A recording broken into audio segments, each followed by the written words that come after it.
Of Parliament, we are here for a press briefing. We, as members of Parliament, members representing the Patriotic Front, we would like to state our position as regards to the discredited Bill 7. And to speak to that, we have Honorable Mundubile, who is Parliamentary Affairs Chairperson of the Tonse Alliance. Honorable Brian Mundubile. Thank you very much, Honorable. I will start by acknowledging the presence of our Chairperson for the Patriotic Front Party, Honorable Emmanuel Msonda Mpankata, members of Central Committee present, members of Parliament, members of the press. Indeed, today we have called for this press briefing just to address some topical issues that have arisen in the nation in the past few days. The two most important issues that we'd like to address at this press briefing are, one, the issue of Bill 7 and the position of members of Parliament and some members of Central Committee that we are with here. Number two is the issue of voter registration. From the onset, I wish to state that we, as members of Parliament from the Patriotic Front Party, have from the onset rejected Constitutional Amendment Bill number 7.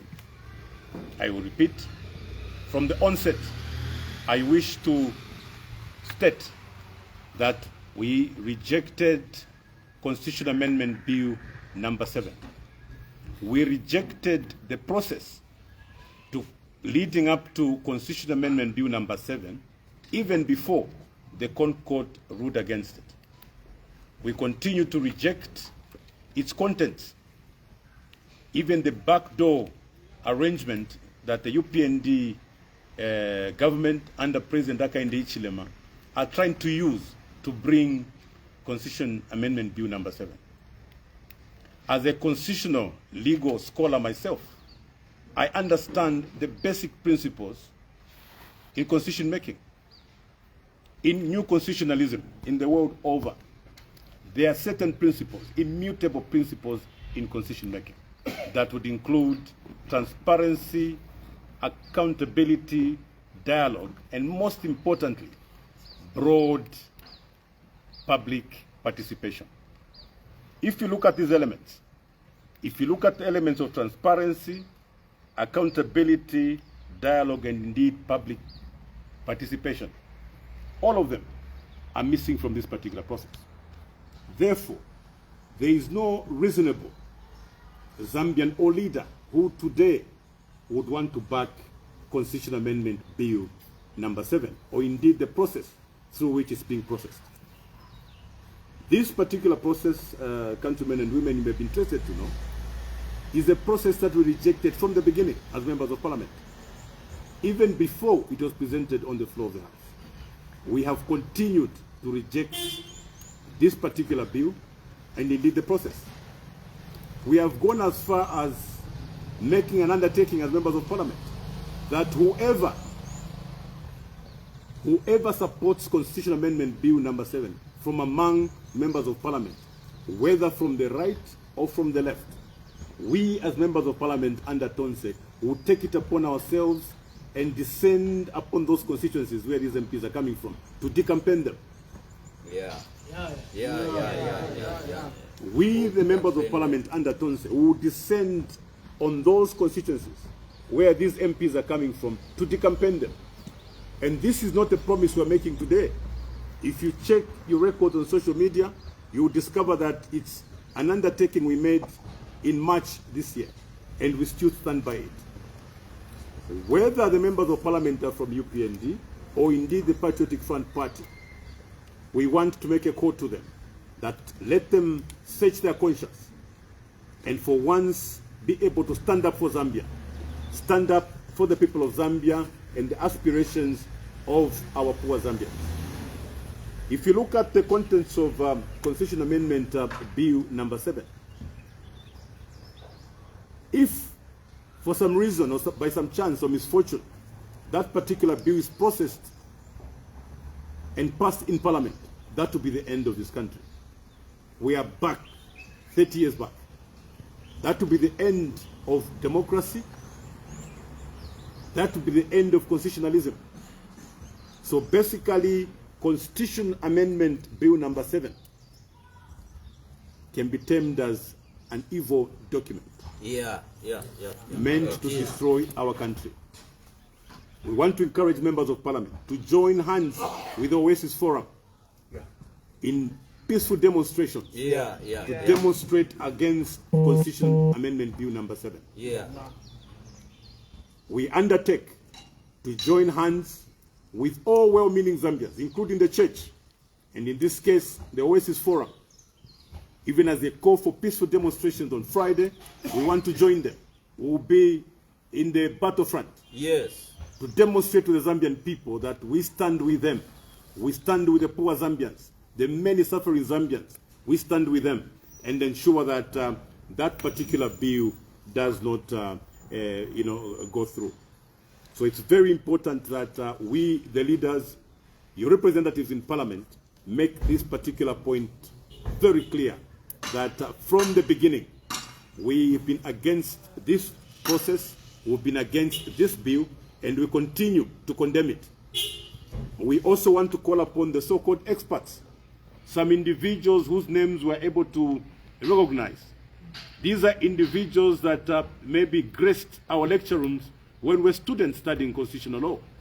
But today, they have abdicated their national duty and support a process that they clearly know that is flawed, a process that should not at any time lead to the crafting of that particular bill.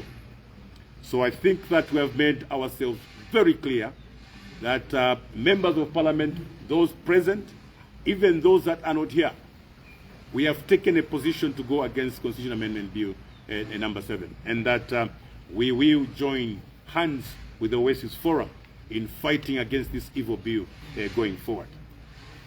Before I call upon my colleague to comment, I also want to state that the information that we are receiving, the updates on voter registration, have brought about some very disturbing results. The ECZ has only managed to register slightly above 1 million out of their target of 3.5. This represents less than 30% of the target that they set for themselves.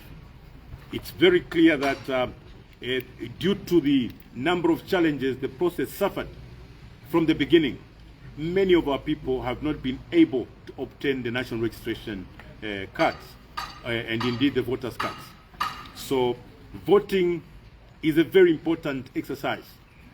It's a very important exercise because it affords citizens an opportunity to exercise their democratic rights. It's therefore important that government should move away from technicalities and ensure that they provide an environment where they capture at least 75% of the voters to participate in next year's elections. It therefore goes that we call upon ECZ to consider yet another extension. Our proposal is that the entire December should be left open for people to register. And ECZ must keep it up to ensure that at least 75% of the voters targeted are indeed captured. We know for sure, having gone around the country to monitor this particular process, that in some cases you found that the National Registration Office was not doing their part in most of these areas. In other cases where you found the National Registration Office doing their part, ECZ had its own problems, including non-functional equipment, among other challenges that they faced. And as a result of that, we are not surprised that the registration exercise has only managed under 30%, given the circumstances. So, ECZ, we want to call upon you as representatives of the people, as people that went round to see and supervise this particular exercise. We want to call upon you to consider the extension of the voter registration period so that we give an opportunity to the many Zambians that would want to take part in next year's elections to exercise their democratic right. At this stage, I would like to call upon my colleague, Honorable Member of Parliament for Lukasha, Honorable George Sanga, to also address the nation.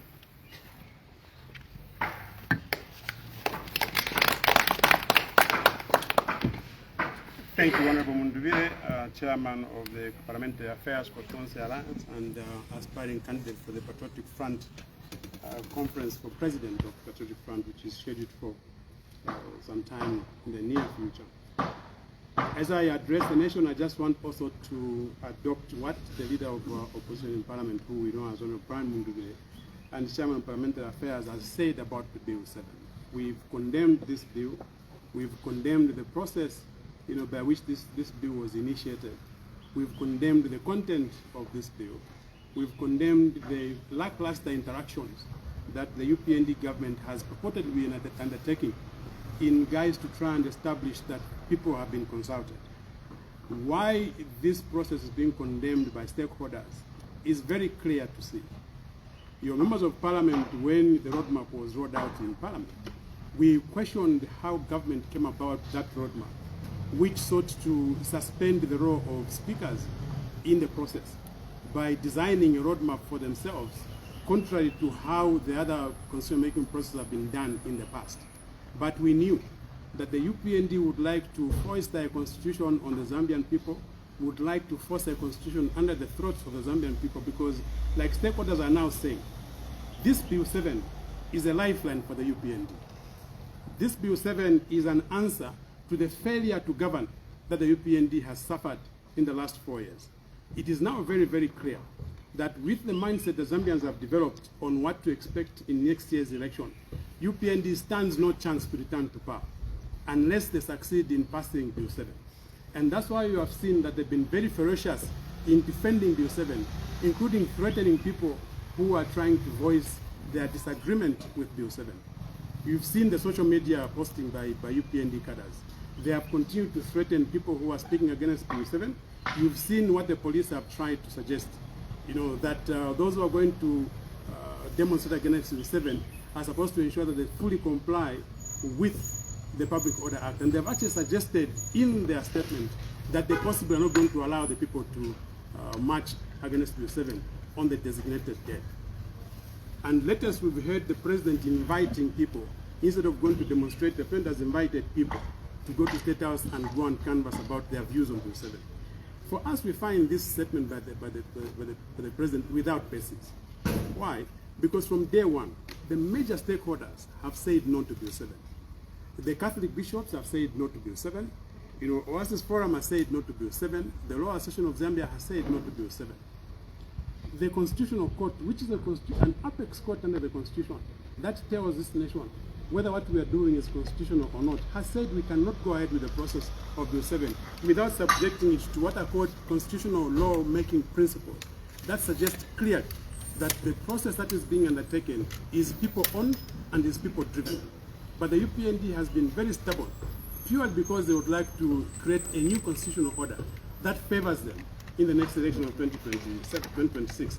If people do not know, what Bill 7 seeks to do is to, among other things, introduce an inbuilt majority in the constitutional order of the nation.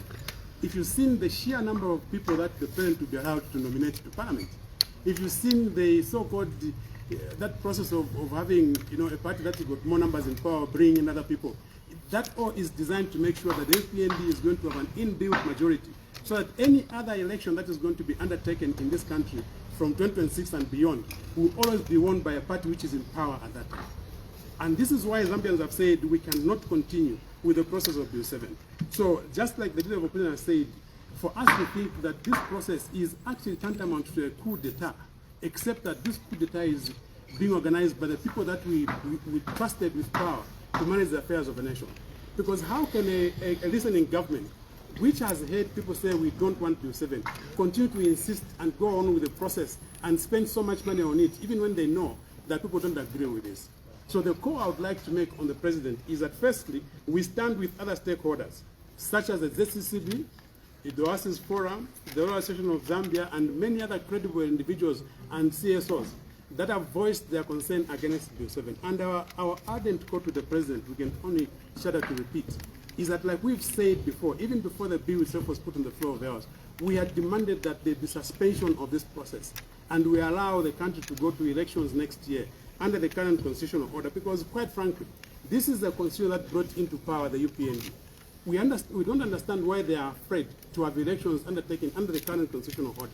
Why are they insisting on amending our constitution so that we can guide ourselves in the elections using the new constitutional order?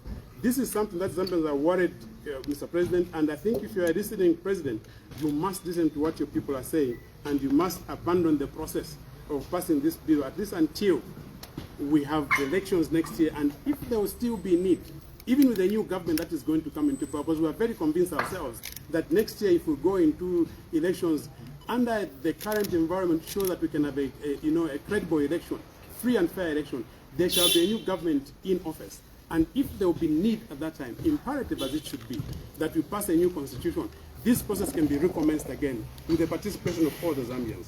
I want to say just one remark on voter registration. I think from the assessment that we have made as opposition members of parliament, we have established that this thing is not working, either by design, by those who are in power, or just by negligence. Because it is not coincident that in certain areas, which traditionally people say are the strongholds of the opposition, that is where this system seems not to be working. If you see the statistics that are being posted after registration, you see a pattern that shows that certain sections of our country have registered more voters than others. I am one of those MPs, including Honorable Stephen Kampyongo, who traveled to our constituencies to go and monitor voter registration. We established two things that were very worrisome. Firstly, there is no publicity of any nature about voter registration. At least in Lukasha constituency, I can speak about it. And secondly, the NRC registration for new voters, people who are going to enter onto a voter register, is almost non-existent in Lukasha constituency. Add to that, we had a scenario where somebody had issued NRCs using BOPEN to fill in the particulars of an NRC. And when we raised issues with NRC office, they sent officers to Kasama to come and grab those defective NRCs and come with them to Lusaka with a pledge that they're going to come back at the time we start voter registration, so that those who are turning 18 and would like to go into the voters register will be doing both voter registration and NRC issuance at the same time. Unfortunately, when they came back to voter register, this process of NRC issuance is not taking place. So even as we call upon the government to extend the time for voter registration, we also make an earnest appeal that this must go alongside with credible NRC registration, so that our youths who would like to come and vote in the 2026 election, and they're already saying who they are going to vote for. They're already declaring their intent to vote for specific individuals. These should be allowed to obtain their NRCs and also register as voters at the same time, so that then we can see that there's a credible process of voter registration. So I repeat an appeal that has been made by the leader of Tonse Alliance Parliamentary Affairs. Please, ECZ, extend the voter registration process, but this time do it in clear collaboration with the National Registration Office to ensure that even when your people go to the ground, they are going to go with people who've got machines to go and issue new voter registration, NRCs rather, for the youth who are turning 18 and those who would like to come and participate in the elections of 2026. I'm grateful. Thank you very much for listening to me. Thank you very much. The two issues that we are addressing are very, very important, and we felt that there may be a few more voices to speak out, so that this government can take that into consideration. You know that we've been calling upon this government to quit the constitutional amendment process from the beginning of this year, and they've done nothing about it. I would like one of our senior members of the party, member of Central Committee, and also Chuangandu Member of Parliament, to also add some comments. Thank you so much, Honorable Chairperson, Parliamentary Affairs, and aspiring candidate for the position of President in the Patriot Front. I also appreciate the rest of honorable colleagues who are here. Good afternoon to you, our colleagues from the media. First of all, like my colleagues have stated earlier, our position on the current bill that has been sitting in Parliament without a proper status. Sitting in Parliament has deferred, together with the process of the technical committee which has been going round, which is not anything different from what the Minister of Justice was trying to do earlier, which we condemned, because we saw her traversing the country from one province to another, trying to explain to people about Bill 7, which was termed as consultative process. We condemned that because we knew it was not anchored on anything legitimate. Now, my few comments are that the government's reaction to the Oasis Forum must be condemned by everyone, because the levels of hypocrisy in us politicians is becoming worrisome. Why do I say that? While the Oasis Forum and many stakeholders have remained consistent on the issues of constitutional amendment processes, the politicians are the ones who are switching positions. UPND stood with the Oasis Forum and other same stakeholders during the time PF was trying to push Bill 7 in Bill 10, which was actually more consultative with the legal framework that protected the contents and the processes. UPND stood using the same reasons that Oasis Forum are using today. I don't know how strange it has become now that UPND are in government, that they should see what they are trying to do as being legitimate in terms of constitutional amendment. They were very clear in the past that any constitutional amendment should not leave the part 3 of the Constitution, which requires referendum. And we thought that's what they were going to embark on. Immediately they came into government, as they promised, to start running at the end of their term will not help them. And this dialogue that they are calling for should have been what they started with, if they were sincere. But like my colleagues say, we want them to learn from us, who have a success story, and I sit here as a member of Parliament who was part of the Parliament in 2016, when we enacted the current 2016 Constitution.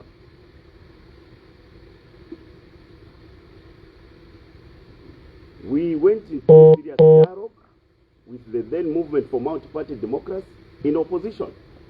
And I'm calling 2 leaders, Honorable Felix Mutati, with due respect, and Honorable Ruben Mutoro P, Minister of Agriculture. These 2 were leaders as members of Parliament between 2011 to 2016. And they were very instrumental in the discussions we had between us in ruling as a ruling party and them as opposition. Mind you, that time we couldn't meet the threshold of constitutional amendment.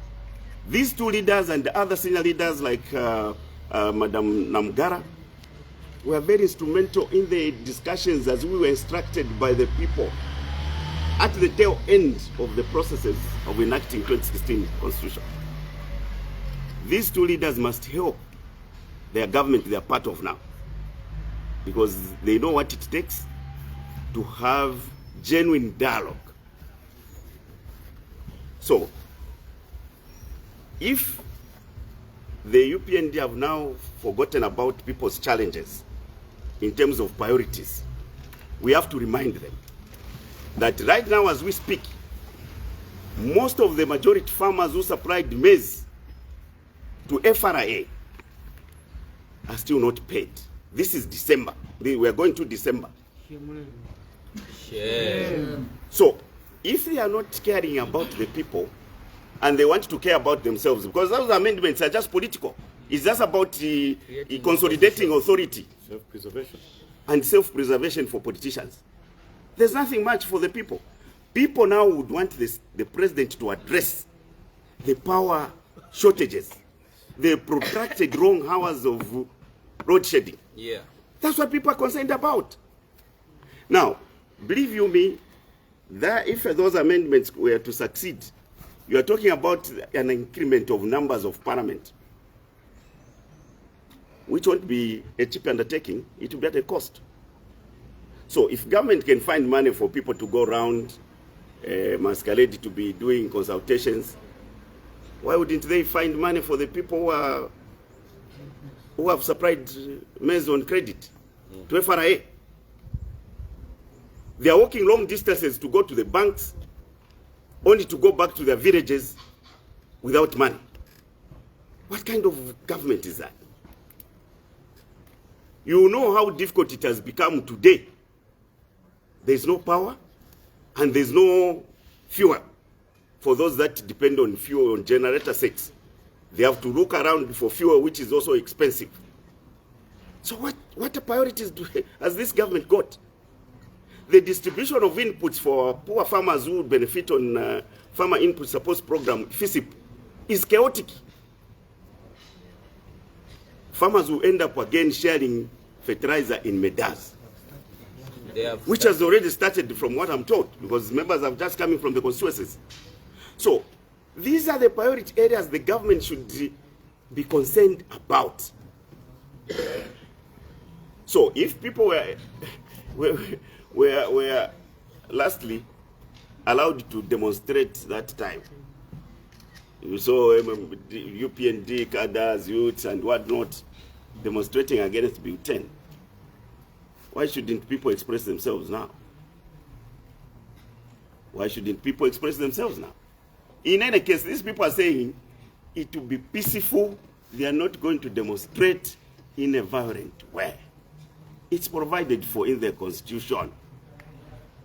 And all the police are supposed to do is to engage the organizers of these processions to understand how they are going to be marshaled. And they've requested to go to the highest office. And if the president has agreed to dialogue with them, why don't we get the procession and then open the State House, then go and dialogue?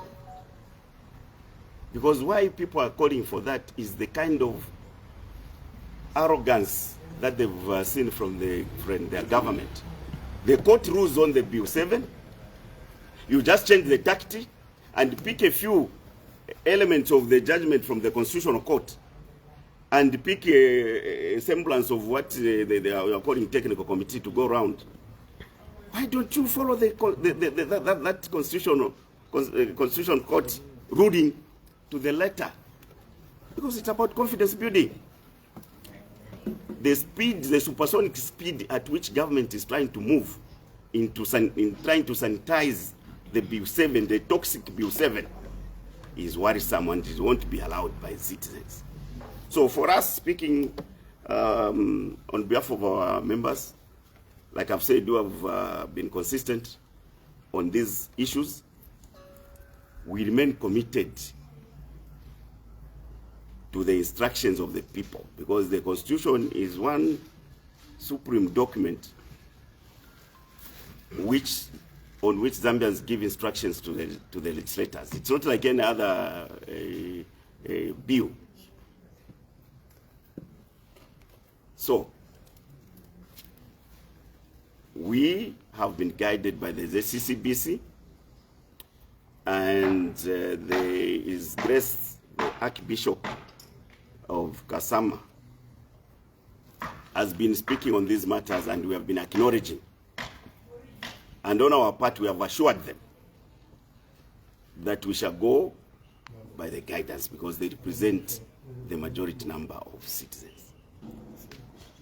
And therefore, the Oasis Forum score is something that we are going to reflect on, and we are looking forward to engaging them on what role we can play. But my leader for the Tonse Alliance parliamentary committee has already spoken to that aspect. Only to assure Zambians that there is no amount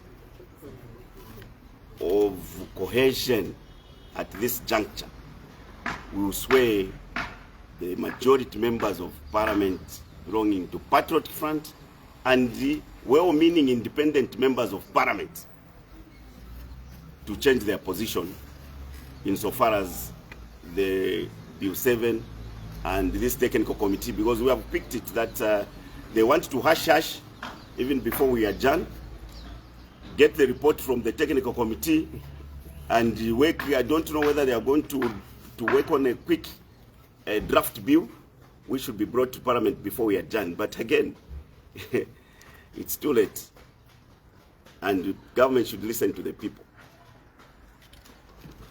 Government is failing the people by not being consistent themselves. So Zambians must be assured that we, their representatives, are much more concerned about the issues that are affecting them on the daily basis. Even our mothers in Almangonomics has not come to anything. The cost of living for you citizens has become very high. Earning a living now is just talk. If I look at those of you sitting in front of me, I know how much it is difficult for you to even do your work. So that's what I thought I could add on in to what my colleagues have said, and thank you very much.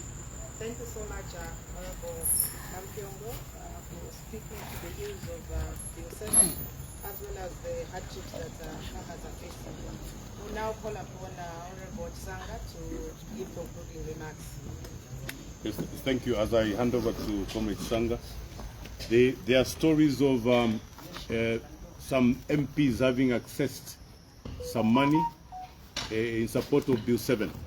I want to make a call. As a chairperson for the Tonse Alliance, if there is any MP who has collected any money in support of Bill 7, take back that money to the EPND. If there is any MP, it does not matter whether it's 3 million, 200,000, 100,000. If you are a member of parliament and you have collected any money from the UPND so that you support Bill 7, please take back that money. That money belongs to the poor people. The farmers today are not paid. Where is your conscience? You receive 3 million as an individual through corruption from the UPND government, from President Hakainde Hichilema's government. They should pay you 3 million kwacha at the expense of farmers. Can you please take back that money?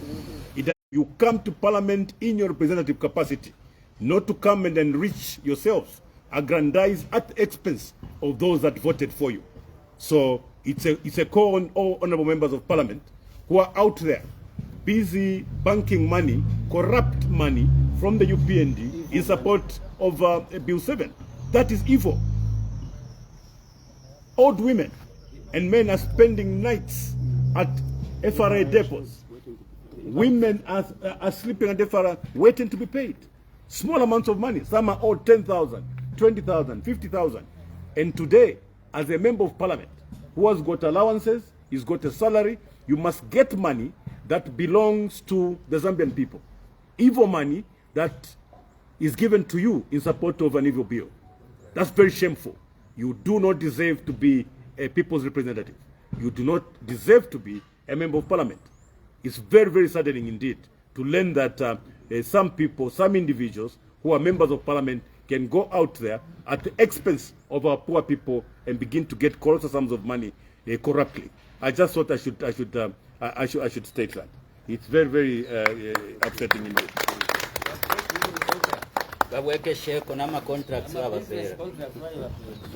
Yes, I'm told they even have contracts. This is a corrupt government. No wonder they've destabilized the SEC, because the UPND government under President Hakainde Hichilema does not want stability at the Anti-Corruption Commission. I'm told members of parliament are being coerced with contracts so that they support Bill 7. Indeed, it's a shame. How are you going to fight corruption when corruption is right in State House? Giving away contracts just to be able to coerce members of parliament? Where is your conscience, President Hakainde Hichilema? Where is your conscience? You promised to fight corruption. Today, all we hear is that members of parliament are being coerced. Very, very sad indeed.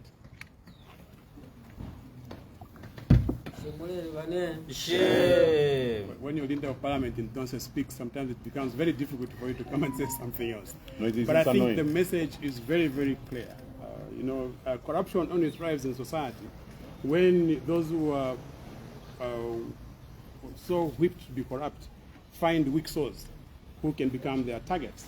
But just to echo what the leader of opposition has said, quite frankly, if there are any people that have been corrupted or to whom corruption has been suggested, we make a call for them to say so. They were sent to parliament to represent those people who voted for them. They have got a social contract with those people. Okay, before I make a closing remark on Bill 7, let me just make a point that came when I was making a presentation on NRCs and voter registration. I think one journalist who's following this live has given me an indication that in fact they are now receiving complaints that some of the voters cards rather that are being issued now do not even have full details. Either the person's face is missing or names are not properly recorded, and when you go and complain, they're not being given very good reception by those who are registering for votes. I would like to call upon ECZ to pay attention to this particular concern from a journalist. I think when a journalist raises it, it means it has repeated itself so many times. There are details that are missing on some voters' cards that have been issued recently, and also some of them don't have the faces on them. This is the responsibility of the ECZ, and it also just goes to justify the call we have made, that we must extend this process, possibly make it ongoing until the end of December or even until the end of January, to make sure we capture as many people as possible ahead of this decisive election of 2026. I was also being asked so many questions by the journalists since morning when we got word of what Dr. Shua said on KBN yesterday, that there are some MPs who have been bribed or to whom it is being planned to bribe by paying them 3 million kwacha. I wasn't able to answer to those who called earlier in the morning. I thought I should first find out from my leadership and also from my colleagues on what answer to provide to this. But I've now been given the permission to answer, and I'm going to respond to those who had raised that issue in the morning. The first thing we would like to say is, as a Patriotic Front leadership, we respect Dr. Seshua. We respect him as a scholar. We also respect him as an individual who's well-intentioned on every matter that he speaks about concerning the governance of this nation. I think he does whatever he does from a standpoint of love to the nation. And this is why when such a person makes a statement that creates allegations against you, you begin to get concerned. And this is why partly you've seen these members come here. I think we've come to voice our position very clearly, that we belong to that class of members of parliament who cannot sell for anything. We have some of those principled members of parliament who understand our constitutional mandate.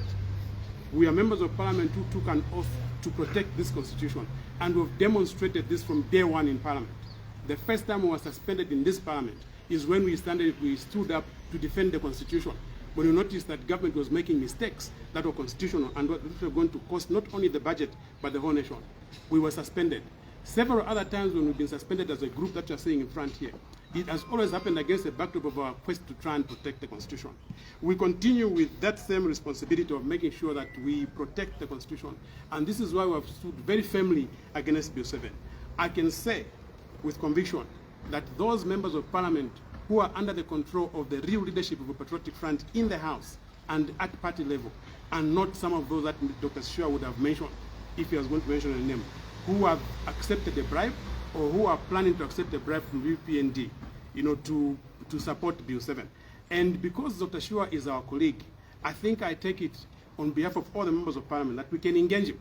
We intend to continue engaging him to find out if he can be kind enough to disclose even those names of people that have accepted bribes to support Bill 7. So to begin the work that the leader of Council Alliance in Parliament has said, we'll go to the constituencies and go and speak to their people and say, the person you gave us to go and work with in Parliament has betrayed you, has sold you for 30 pieces of silver, just like that person in the Bible did to the Son of God. But we want to make it very categorical that there are members of Parliament who are upright. In fact, I can even say we are even speaking to our colleagues, the independents, and those who belong to the UPND, who we know believe in the duties that they have under the Constitution, and who we know that their duty is larger beyond the political party, in a bid to convince them that if indeed there's going to come a time when we're going to vote on Bill 7, we will not vote in favor of this bill. We, and I was told by my colleagues, are even prepared if need arises to sign social contracts of ensuring that we let the Zambians know that we do not support this nefarious bill that is intended to change our constitutional order from the way we've known it since we got independent. We cannot sell for anything, not even 3 million kwacha can buy you anything. Like leaders here have said, many people are expecting to be paid. We cannot begin to compromise our responsibility under the Constitution. So I speak in defense of these members, and we're prepared to engage even further with all the stakeholders.